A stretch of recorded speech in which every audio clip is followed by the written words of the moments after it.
FeSO4 iron sulphate কিছুটা আমি নিয়ে নিলাম, শুকনো আকারেই নিচ্ছি। এবার এর মধ্যে সামান্য আমরা জল যোগ করে দিচ্ছি।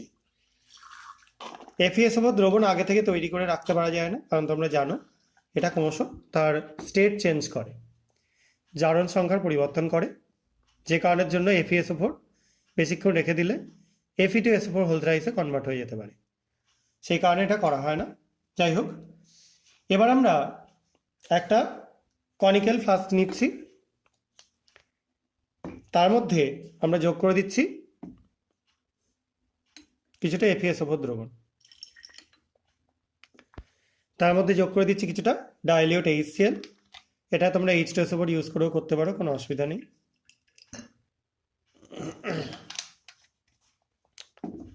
একটুখানি নাড়িয়ে নিলাম এটাকে।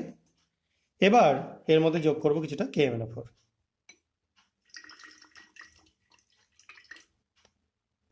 দেখো,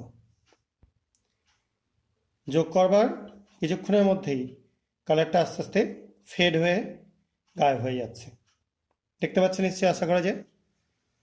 আরও কিছুটা FeSO4 আমি এখানে যোগ করে দিচ্ছি।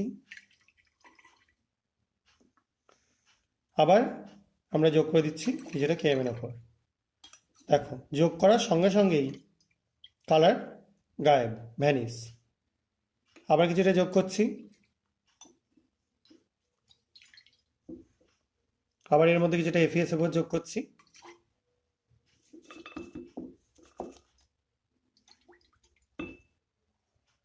কালার ফেড হয়ে যাচ্ছে, দেখো কালার আস্তে আস্তে ভ্যানিশ হয়ে যাচ্ছে। তো ব্যাপারটা কেন এরকম